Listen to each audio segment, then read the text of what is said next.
परम पिता परमात्मा कबीर देव जी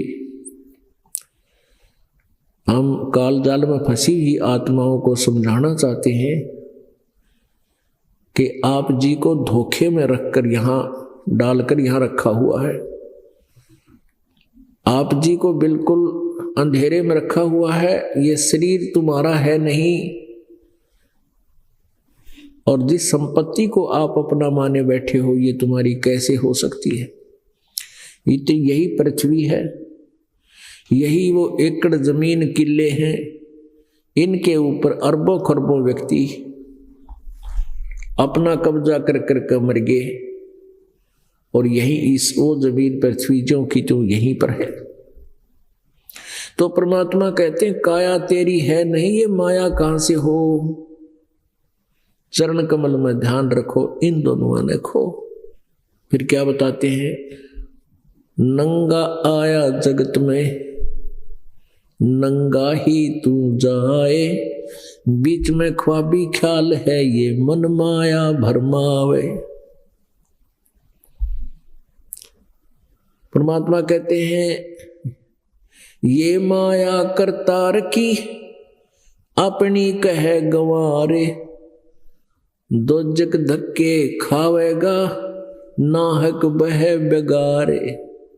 इस संपत्ति ने तू अपनी मान रहा है, ये तो हमारी है, अपनी मत समझ। और तू अपना यहां इसको अपनी समझे चिपका बैठा है जोक की तरह, ये तेरी महाभूल है। कहते हैं पूंजी साहूकार की और बंजारा संसार, और पूंजी माल गवा के और नाहक बह बेगार। ये पूंजी परमात्मा की है, ये पृथ्वी है या जो कुछ भी तुम यहां कंस्ट्रक्शन कर लेते हो अपनी नहीं है। इसको अपनी मानता है नालायक, या तेरी गलती भूल है। इसका उद्देश्य क्या है कि हमने इससे अपना पेट गुजारा निर्वाह करके जो परमात्मा ने हमारे भाग्य में यहां लिखकर भेज रखी है, ये पृथ्वी इतनी तू रख। ये एक तेरा अस्थाई जुगाड़मेंट है, एक अस्थाई जुगाड़ है। अपना पेट भरने का धंधा कर और मालिक की भक्ति करके पीछा छुटवा ले। वो समझ में मारा आती को ना, क्योंकि कबीर साहब क्या कहते हैं, कबीर ये माया अटपटी सब घट आण अड़ी, किस किस ने समझाऊं ये कुए भांग पड़ी। या त्रिगुणमयी माया ऐसा भ्रमित किए बैठी है सभी प्राणियों को, इनकी बुद्धि यहीं सेट कर रखी है। रजगुण ब्रह्मा जी, सतगुण विष्णु जी, तमगुण शिव जी के अंदर से निकल रही रेंज, इनके गुणों का प्रभाव हम सभी को यहाँ इतना बाई फोर्स रोके हुए है।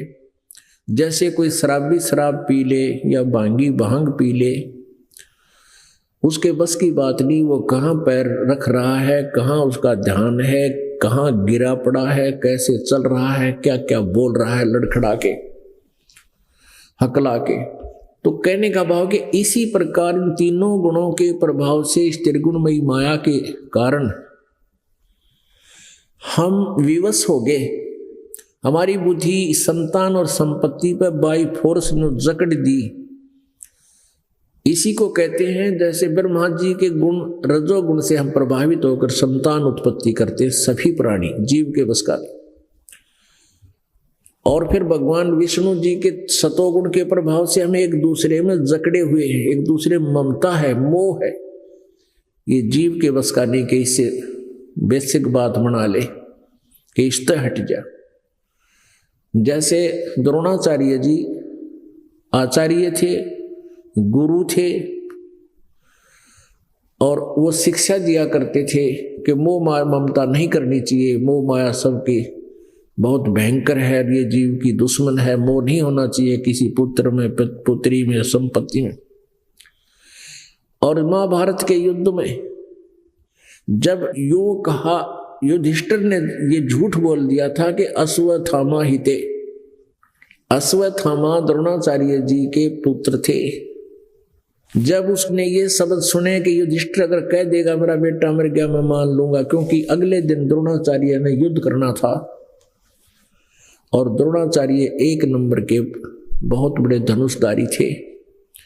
श्री कृष्ण को पता था कि द्रोणाचार्य पांडवों की तकरीबन सेना ने खत्म कर देगा, इसलिए श्री कृष्ण ने यह चाल चली थी। यानी श्री कृष्ण में काल था, वो काल चाल चल रहा था कि युधिष्ठिर जाकर झूठ बोल दे तू कि अश्वत्थामा मर गया, लेकिन युधिष्ठिर नहीं माना कि मैं झूठ नहीं बोलना चाहता।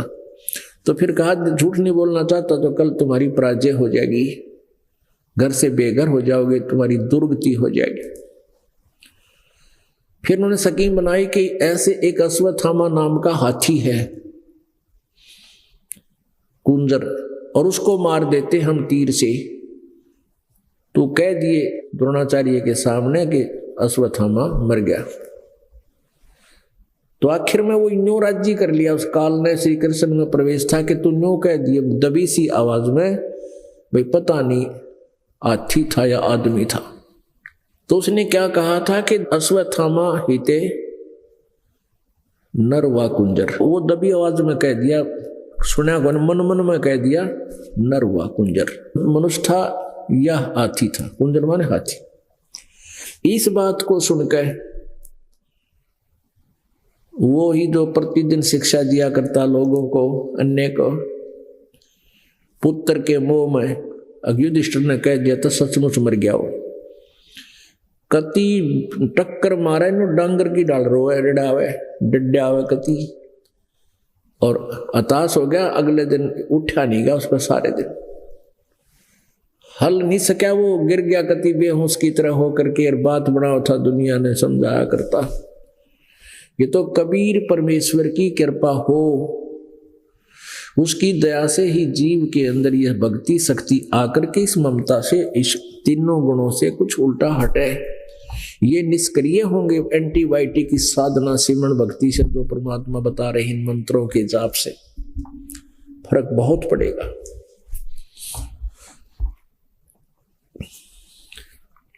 और तीसरा गुण जो है क्रोध है। ये क्रोध पहले तो घर में लड़ाई रखे, जरा सी बात पे पति पत्नी ने धमका दे, पत्नी पति के पीछे पड़ दे, पता नहीं के शब्द सुना दे। ऐसे कभी पुत्र पिता को धमका रहा है, कभी पिता पुत्र के साथ झगड़ रहा है छोटी छोटी बातों पे। एक तो ये कह तमोगुण के कारण, और फिर संहार तो ये करता ही है तमोगुण। ये शिव जी कहने का भाव ये है कि यहां जीव को बाई फोर्स, और जैसे कोई विलियन खलनायक घेरे रखा करता है, ऐसे हम आप जी को यहां रोका हुआ इस काल में। परमेश्वर कबीर जी ने आकर के हमें ये ज्ञान बताया।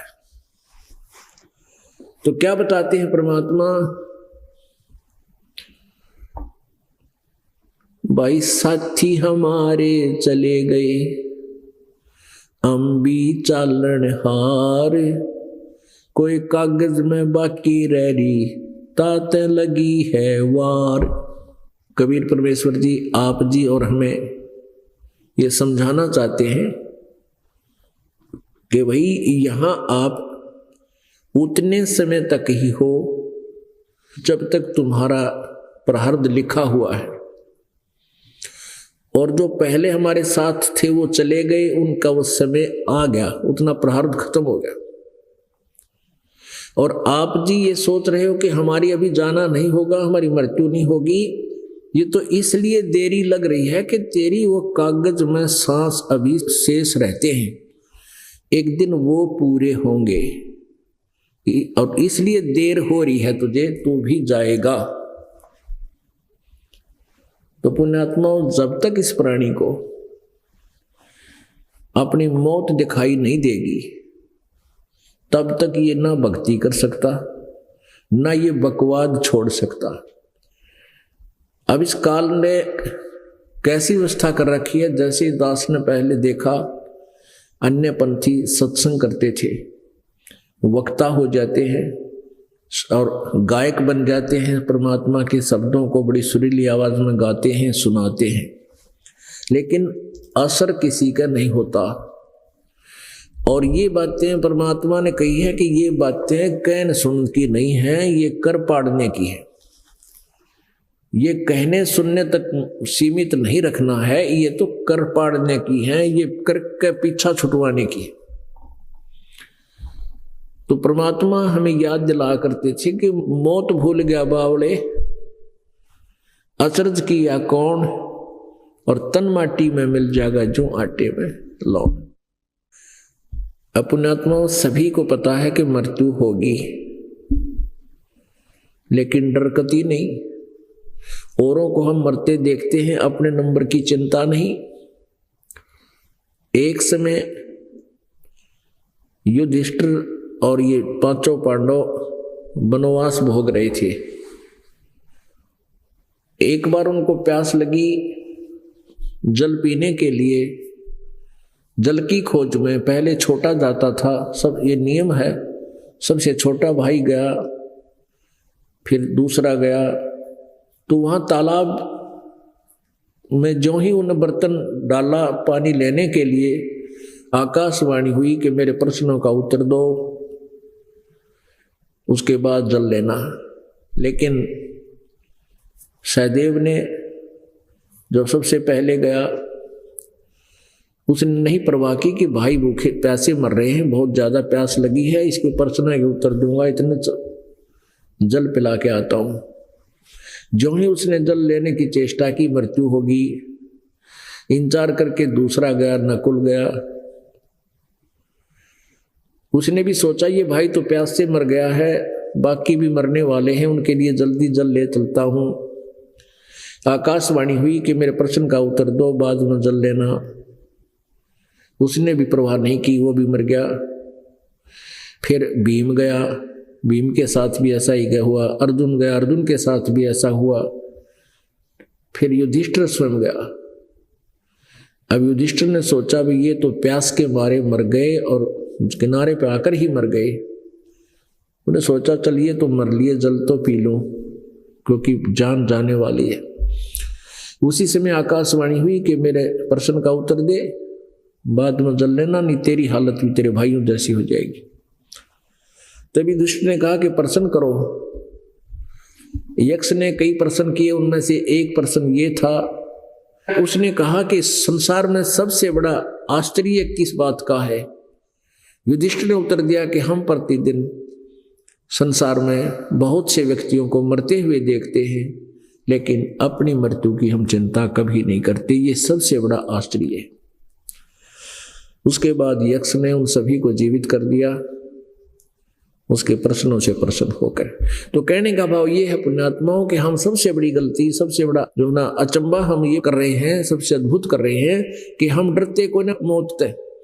दूसरे को हम, जैसे कोई मृत्यु हो जाती है निकट संबंधी की, हम उसका अंतिम संस्कार भी करते हैं जैसे भी रीति जिसकी है।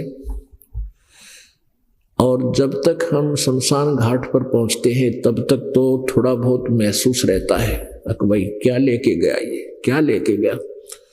और जो ही वहां से वापस आते हैं उसी समय सब एज इट इज जैसे थे।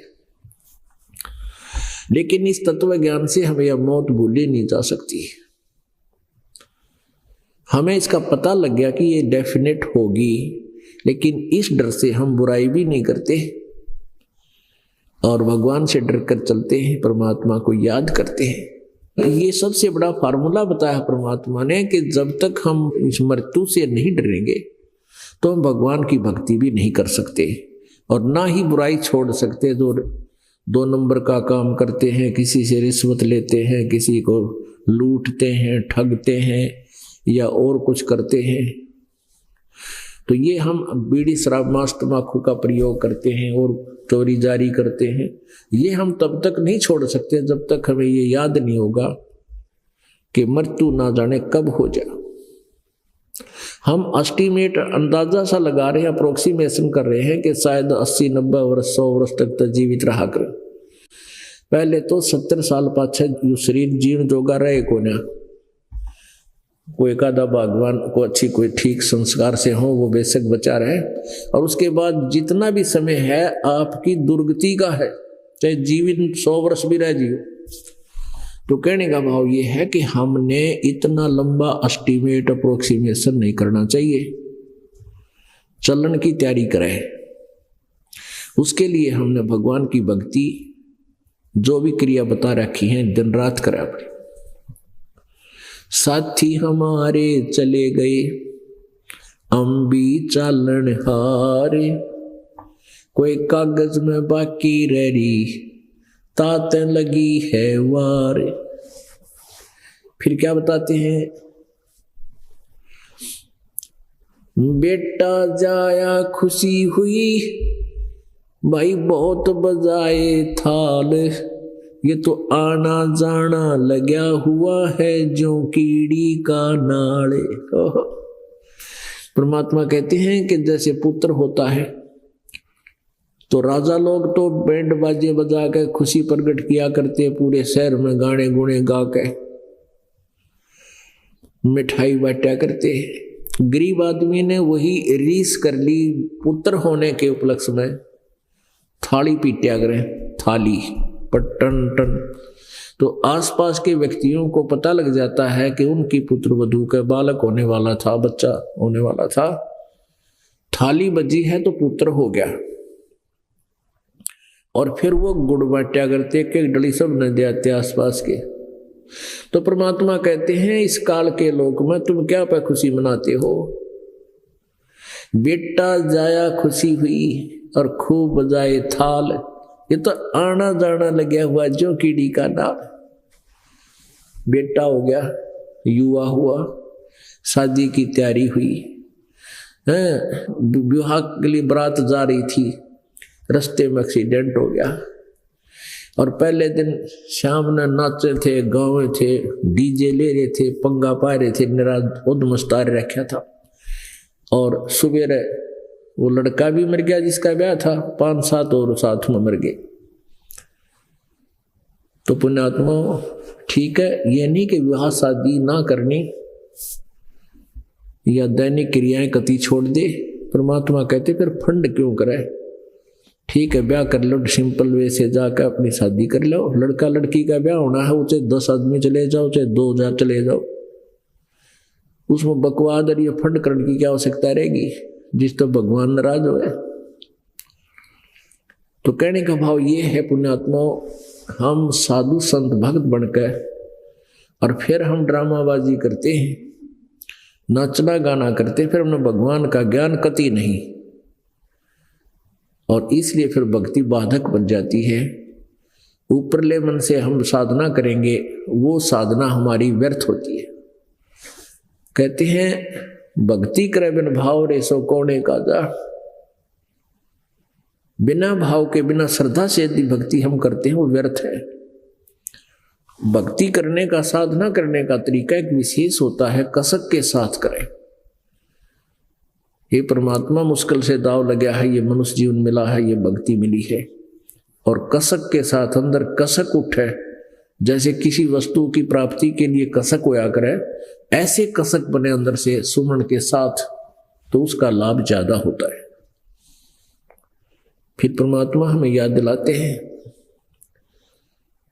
पतझड़ आवत देख कर बन रोवे मन माही, ऊंची टेढ़ी पात थे अब पीले हो जाही। एक उदाहरण देते हैं संसार का, जैसे संसार रूपी वृक्ष है और उसमें से ये पत्ते टूट टूट कर गिर रहे हैं। जैसे एक परिवार समझो, एक परिवार है और परिवार का एक सदस्य मृत्यु को प्राप्त हो रहा है, पता लग गया है कि इसको कैंसर है या कोई और भयंकर असाध्य रोग है, उसको भी पता लग जाता है तेरी मृत्यु होगी। घर वालों को भी चिंता होती है, वो भी दुखी होते हैं, और फिर वो सोचता है कि हे भगवान अब मैं कहाँ जाऊंगा। पूरे परिवार को छोड़कर जब ये चलता है प्राणी, जिसके ऊपर सारा जीवन व्यर्थ कर दिया, वो साथ नहीं जा रहा है, अकेला जा रहा है, तब वो सोचता है, रोता है, भगवान अब ना पता कहाँ जन्म होगा, कौन से पशु पक्षी के शरीर की प्राप्ति होगी।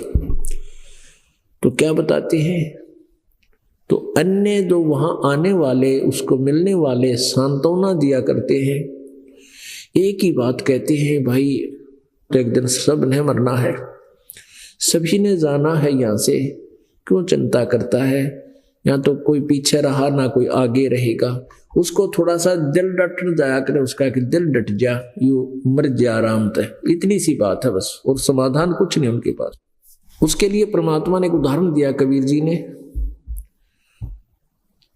कि पात झड़नता यूं कहे, पात झड़नता यूं कहे, सुन भई तरवर राय, अब के बिछुड़े नहीं मिले, ना जाने कहां गिरांगे जाए।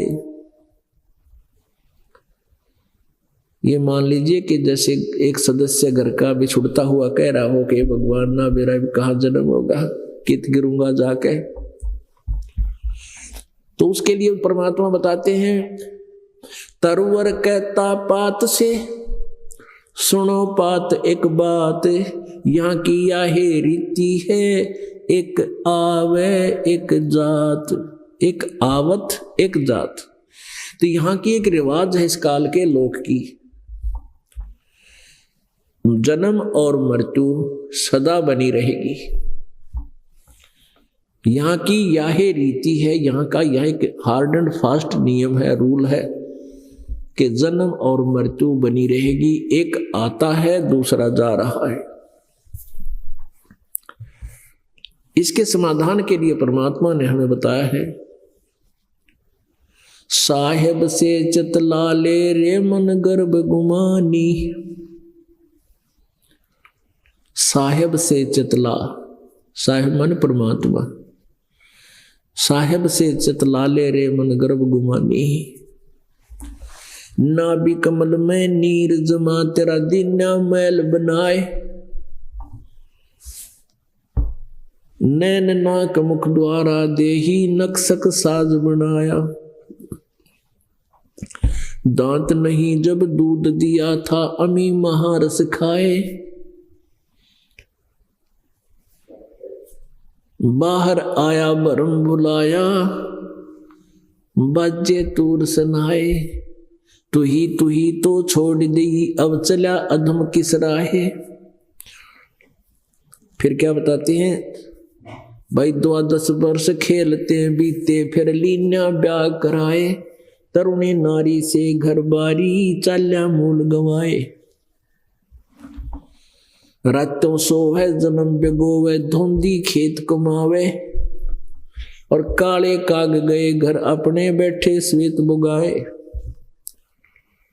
फिर पीछे तो पशुआ की दीजे बैल बनाए, चार पहर जंगल में डोले तेरा तो ना पेट भराए, सिर पे सींग दिए मन बोर एक दूमत मच्छर उड़ावे, और कंधे जुआ जोते कुआ फिर जो का बुस खावे, फिर पीछे तू खर कीजेगा कुर्डी चुगने जावे, टूटी कमर पजावे चढ़े तेरा कागा मांस गिलावे। भाई सुखदेव ने 84 भुगती कहाँ रंग कहाँ राय, ऐसी माया काल बली की नारद मुनि बरमाए। अब क्या बताया इसके अंदर पुण्यात्मा, बहुत गहराई से सोचना इसमें क्या कहना चाहा परमात्मा ने। जब ये प्राणी मां के गर्भ में होता है, इसका ऊपर न पैर नीचे न सिर होते हैं, और ये इसको ऐसी पीड़ाएं होती हैं अंदर जैसे कोई मच्छर काट रहे हो, और फिर ये ऐसे मचलता है, ऐसे मचलता है, और मचले अगर वो घूमे नहीं तो मां को पीड़ा होती है, उसकी जान न हो जाए, जब बालक गुम हो जाए, बच्चा गुम हो गया घूम नहीं रहा है, तो मां को ऐसी परेशानियां पैदा हो जाती है। और वो घूमता क्यों है? क्योंकि उसको पीड़ा होती है। पीड़ा होने से जैसे मच्छर काट जाता है तो उस मच्छर के स्थान पर हाथ पैर मारकर ही हम हाथ से खुरच के उस शांत करते हैं उसके उस दर्द को, पीड़ा को जो थोड़ी सी। ऐसे ही वो उसके मच्छर से लड़ते हैं अंदर शरीर में, इतना परेशान रहता है। फिर ऐसे घूमता है तो माँ के अंदर पेट के साथ उसकी घर्षण होती है, जिससे उसको कुछ राहत मिलती है। अब वो कोई शौक में नहीं घूमता और कोई बैरिंग नीला रखे उसके वो अप्पा घूमा है, या कोई बिजली नहीं फिट कर रखी, विवश है वो घूमने के लिए। और ना घूमा तो माँ को समस्या। तो पुण्यात्मा तब ये क्या कहता है, परमात्मा मुझे इस नरक से निकाल दो। हे प्रभु मैं कभी नहीं भूलूंगा आपको, सारा जीवन आपको याद करूंगा। अपने दैनिक कार्य को करते करते भी परमात्मा तुझे नहीं भूलूंगा, क्योंकि माँ के गर्भ में इसको सब बातें याद रहती है। जब ये प्राणी माँ के पेट से बाहर आते ही तो तीनों गुणों का एकदम इसके ऊपर अटैक होता है, जैसे 3 इंजेक्शन ला दें इकट्ठे ही। फिर ये भूल जाता तू कौन था, कहां से आया था, क्या पिछले जन्म में तेरे साथ बीती थी, जो मां के गर्भ में जब इसको याद था। फिर ये प्राणी जब मृत्यु को प्राप्त होता है, अब देखो पुण्यात्माओं हम इतने ज्ञानहीन हो गए, हम भूल जाते हैं कि परमात्मा हमारी चिंता हमसे ज्यादा रखता है। मां के गर्भ में आपकी 9 महीने तक किसने परिवरस की, आपको किसने पाला? मां को तो ये नहीं पता गर्भ में बेटा है या बेटी है। किसने पाला? परमात्मा ने मां की नाभि से, आपकी नाभि से इंटरनल कनेक्शन कर दिया। 9 महीने तक वहां पालन पोषण मालिक ने किया, दूसरे का रोल नहीं वहां पर। उसके बाद जब बाहर आया, बाहर आते ही मां के स्तन में दूध, उससे पहले एक टोपा नहीं था, एक ड्रॉप भी नहीं थी। पुण्यात्माओं हम इन बातों को एक देख करके रूटीन मान लेते हैं, ऐसा होता है। क्यों होता है? इसके कारण तक हम पहुंचते नहीं, हम भगवान की महिमा करते नहीं, उनके गुण नहीं गाते, शुक्र नहीं मनाते दाता का। अब कितना दयालु है वो परमात्मा, मां के स्तन में दूध बच्चे के बाहर आते ही इतना दे दिया, पियो और जूठा छोड़ा। अब तो खैर आहार कुछ बिगड़ गए, पहले अच्छे दूध दही के खाने हुआ करते थे, और माताओं का इतना दूध हुआ करता कि बालक पे पिया नहीं जाया करता, और दूसरे बच्चों को पिलाया करते क्योंकि दूध ज्यादा होता मां के स्तन में। और परमात्मा कहते हैं ईब तू ठेकेदार बन गया, आप अब स्वयं ठेकेदार बन गया। मैं ऐसे कर दिया, मैंने ऐसे कर दिया, मैंने 10 एकड़ जमीन मोल ले दी, मैंने एक फैक्ट्री लगा दी। ये भी भूल है आपकी। एक ही माँ के, एक ही माता पिता से जन्म लिए हुए बहन भाइयों की न्यारी न्यारी तकदीर किस्मत है। एक तो IAS ऑफिसर है, एक हल जोत रहा है किसान है, और एक टीचर लगा है, एक वैसे मजदूरी कर रहा है। तो ये सब एक ही, जैसे एक ही माता पिता के गर्भ में जन्म हुआ, एक ही माता पिता ने एक जैसी उनको सुविधाएं देने की चेष्टा की, पर किस्मत न्यारी न्यारी फल गई। ये किसी का किया नहीं हुआ, सभी बच्चे पढ़ते हैं, कितने बच्चे IAS IPS बनते हैं, और बन जाते हैं तो कितनों को पोस्ट प्राप्त होती है। ये सारा कुछ आपके भाग्य में, आपका प्रारब्ध पहले ही बना के भेज रखा था। आपकी मृत्यु, आपको क्या कुछ मिलना है इस जीवन में, वो सब कुछ निर्धारित है। जब हम परमात्मा कबीर जी की शरण में आएंगे तो फिर हमारे भाग्य में परिवर्तन होगा। कैसा होगा कि हमारे जो अशुभ संस्कार हैं, जिनके कारण हमें कष्ट होना है, वो परमात्मा की साधना से और उनकी परम कृपा से, कबीर जी की कृपा से वो पाप कट जाएंगे, समाप्त हो जाएंगे, नष्ट हो जाएंगे, जिनके कारण हमारे जीवन में संकट उत्पन्न होने थे। क्योंकि पुण्य से तो सुख होता है, पाप से दुख, तो वो दुख समाप्त हो जाएंगे। पुण्यात्माओं, जैसे पहले फसल बीजते थे किसान, तो उसमें अड़ंगा 7 उग जाता था। घास उसके अंदर साथ ही खरपतवार उग जाता था और गेहूं बीजने के बाद उसका कोई विकल्प नहीं था। पानी भी डालते थे, खाद भी डालते थे तो अड़ंगा साथ पड़ा करता था, आधी खुराक खा जाया करता था। अब वैज्ञानिकों ने, डॉक्टरों ने ऐसी औषधि खोज दी है कि वो जल के साथ उस दवाई को डाल देते हैं, औषधि को, जब सिंचाई करते हैं तो वो क्या करती है, घास को नष्ट कर देती है, खरपतवार को फूंक देती है और फसल को सुरक्षित रखती है। तो इसी प्रकार हमारे पुण्य और पाप रूप मिलकर प्रारब्ध बना हुआ है। और ये नाम, ये मंत्र पहले नहीं थे, जिस कारण से हमें दोनों ही प्राप्ति होती रही। जैसा कर्म किया वैसा ही फल मिलता रहा। हमने पुण्य किए वो अलग से डिपॉजिट, पाप किए वो अलग से जमा। तो उन्हीं में से जो संचित कर्म हमारे हैं, उन संचित कर्मों में से आपकी एवरेज निकाल ली जाती है। उसमें से कुछ पुण्य कुछ पाप मिला के आपका जीवन निर्धारित कर दिया जाता है। आप जी को दोनों ही भोगने पड़ते थे। ब्रह्मा विष्णु महेश तक की भी यही क्रिया है, और ऋषि महर्षि जिन्होंने भी साधनाएं की वो भी इसी विधान के अंतर्गत थे। ये मंत्र पहले ही हमारे सदग्रंथों में थे, कबीर परमेश्वर ने आकर बताए हुए थे, लेकिन हम इसकी खोज नहीं कर सके या औषधि बना नहीं सके थे। तो इस दास पर कृपा कर दी परमात्मा ने, वो खरपतवार रूपी पाप नाश करण की औषधि मिल गई, और इस औषधि से आपके सब पाप नाश हो जाएंगे, पुण्य नो के नो रह जाएंगे।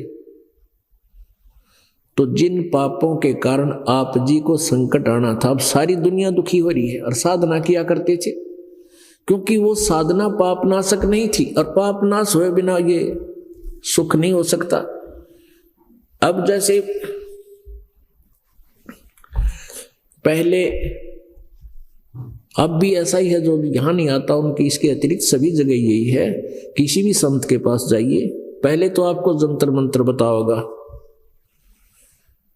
आप कोई आपत्ति बताते हो तो उनको कहेगा कि ऐसे नाम जाप करो, इतना दान करो, ये यज्ञ कर दो, ये ऐसा कर दो, चाहे बताओ कुछ भी हो, कुछ ना कुछ आपको बताएगा कि ऐसी क्रिया करो। जब उन क्रियाओं से आपको लाभ नहीं होगा, फिर वो कहेगा कि ये तो तेरे भाई भाग में लिख रखा है, ये तो तेरे प्रारब्ध में है, तने भोगना ही पड़ेगा, इसका कोई समाधान नहीं है। अब पुण्य आत्माओं, हम परमात्मा की भक्ति इसलिए करते हैं कि हमारे भाग में कष्ट हो, दुख हो भाग्य में, और वो ना आवे, हमारे ऊपर कोई आपत्ति आनी हो वह टल है। और यदि हम भक्ति भी कर रहे हैं और हमारे ऊपर जो बिजली गिर रही है वह गिर भी रही है, तो भक्ति कैसे करेंगे, हम कर ही नहीं सकते। और यही कारण हुआ कि जिन साधनाओं को हम करते थे, आपत्तियां टली नहीं, टेंशन समाप्त हुई नहीं, तो हम अपराधी बन गए। कोई चोरी करने लग गया, कोई रिश्वतखोर हो गया, कोई 2 नंबर का काम करे, कोई मिलावट करने लग गया। और टेंशन समाप्त करने के लिए गोटी पीने लग गए, या कोई सिगरेट, कोई तुम सुल्फा, कोई चरस, या नशे की गोलियां खाने लगे। ये कोई टेंशन समाप्त करने के तरीके थोड़े ही है। आपने गोटी लाली, शराब पी ली, पड़ गया तो घंटे 2 घंटे, और जब नशा उतरते फिर वह टेंशन नहीं होगी, नहीं, क्योंकि जिस कारण से वह टेंशन है, आपको जो परेशानी है मानसिक, उस मानसिक परेशानी का वो कारण नष्ट हो, उसका समाधान हो, फिर वो टेंशन समाप्त होगी। तो वो उनके पास नहीं था। किसके पास नहीं था? किसी के पास भी नहीं था। न ब्रह्मा विष्णु महेश के पास था, वो समाधान नहीं था।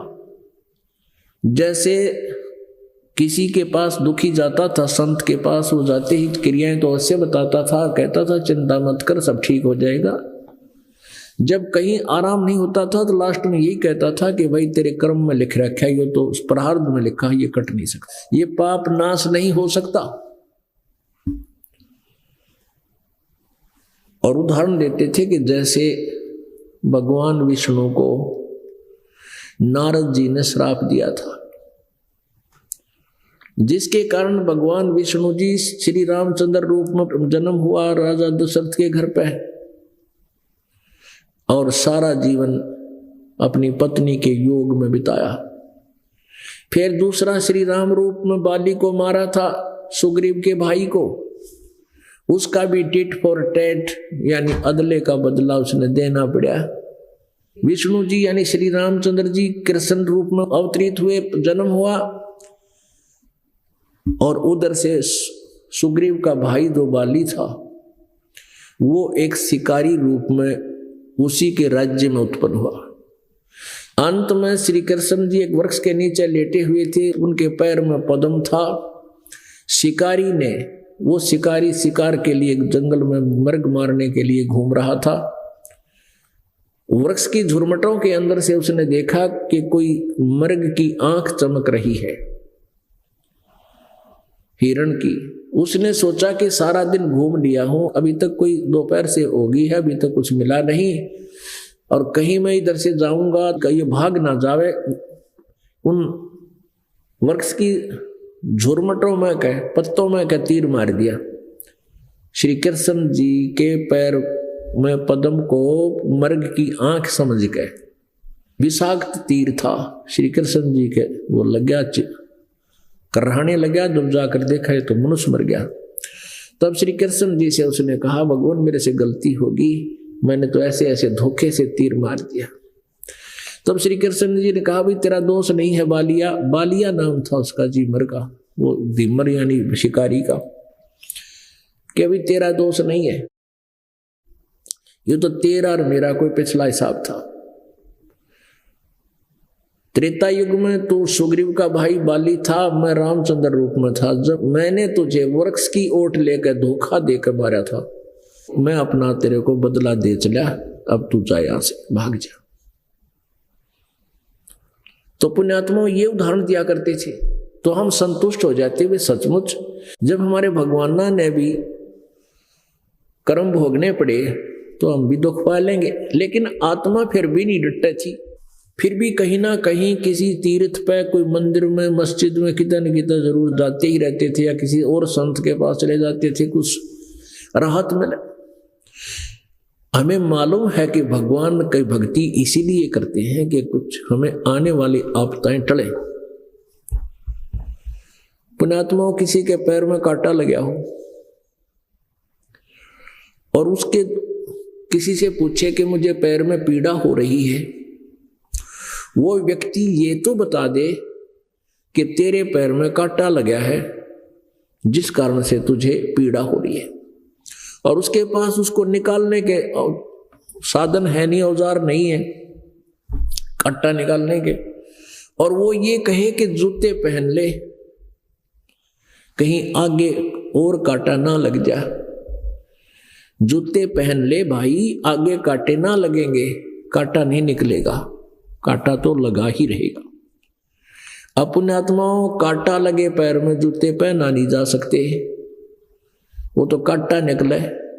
इस डर से जूता पहना वो प्राणी है भगवान, कहीं फिर ना कांटा लग जाए, बहुत पीड़ा हो रही थी मुझे, और उस डर से वो जूता कभी नहीं निकाला जब सफर में चलेगा। तो पुण्यात्माओं, हमारे ये पाप कर्म रूपी कांटे जिनको लगे हुए हैं वो बहुत दुखी हैं, और उनको यहां आने से उनके ये पाप रूपी कांटे निकाल दिए जाते हैं, और फिर उनको बताया जाता है कि राम नाम दे दिया, इसको खंड मत करना, तोड़िए ना इस नियम को। इस नियम को तोड़ देगा अर्थात ने जूता फिर निकाल दिया, नाम टूटने से भक्ति बंद होगी, परमात्मा की राहत नहीं मिल रही। जूता निकल गया आपका, जूता निकलते ही फिर कांटे लग जाएंगे, क्योंकि आपके जीवन में बहुत सफर में कांटे बहुत बिखरे हुए हैं, बहुत पाप हैं आपके। तो जिस प्राणी के ऊपर आपत्ति है, भयंकर आपत्ति, जान जाने वाली हो, और परमात्मा अपने बच्चे पर मेहर कर दे, बेटा बेटी पे, और वो सुखी हो जाता है, उसका जीवन दान मिल जाता है, फिर वो कभी भक्ति नहीं छोड़ेगा, ना नाम तोड़े ना बुराई करे। वो फिर कभी इस डर से जूता नहीं निकालेगा, भगवान की भक्ति नहीं छोड़ेगा, हे परमात्मा कहीं फिर बिजली ना गिर जाए, वो दुख फिर ना आ जाते रहे। तो ऐसे या भक्ति डटेगी या भक्ति ऐसे चलेगी पुण्यात्मा। अभी तक जिस भी संत ऋषि का इतिहास आपने देखा, उन्होंने यही बताया कि ये पाप कट नहीं सकते तो भोगने पड़ते हैं। अब परमात्मा कहते हैं भाई, 3 लोक और भवन चतुर्दश कोई नहीं सत्संगी। इस पूरे ब्रह्मांड में किसी को भी यथार्थ ज्ञान नहीं है, कोई भी सत्संगी नहीं है, किसी के पास भी सत साधना नहीं है। परमात्मा कहते हैं तुम कौन राम का जपते जापम और ताते कटे ना तुम्हारे तीनों तापम।